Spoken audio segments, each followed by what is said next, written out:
información, el mandatario capitalino aseguró que no permitirá que las personas que han perdido su vivienda por el sismo tengan el mismo destino que los damnificados de 1985. Se acordará de esos campamentos que duraron años.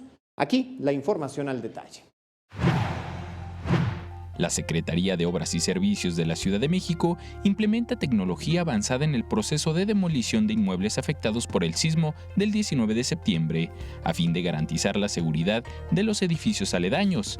Así lo informó el jefe de gobierno Miguel Ángel Mancera durante el corte informativo de este viernes. Con esta tecnología de la topografía tridimensional desde 4 puntos se arroja con precisión dimensiones, distancias, nivelación en torno al inmueble en tercera dimensión, y esto permite estar monitoreando el inmueble de manera constante.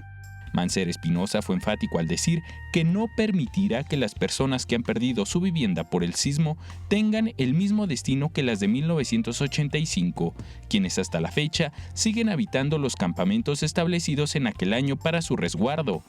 Y ante algunas denuncias ciudadanas recibidas en el gobierno local que señalan a agrupaciones que ofrecen refugio a los afectados por el sismo del mes pasado en campamentos irregulares, el mandatario refirió: Pues estamos tratando de que no se politice esto, ¿no?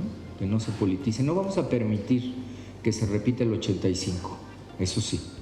No vamos a permitir que se repita el 85, vamos a actuar con toda energía. Sabemos que hay algunos grupos que quisieron colocar a familias en campamentos. Que se sepa que no es una acción del gobierno de la Ciudad de México.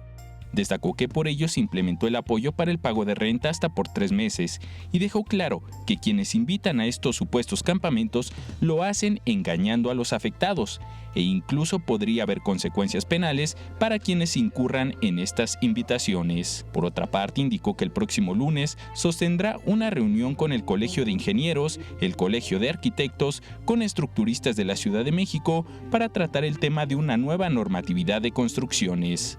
Cuando menos en 2 rubros que estaremos trabajando. Uno, que es las nuevas reglas o nuevas normas para reforzar la seguridad estructural de obras que también sean nuevas en la Ciudad de México, y la normatividad que habrá de trabajarse para la reestructuración que estarán haciéndose en los edificios con intervenciones mayores. Con imágenes de Javier Cordero, Enrique Muñiz, 21 Noticias.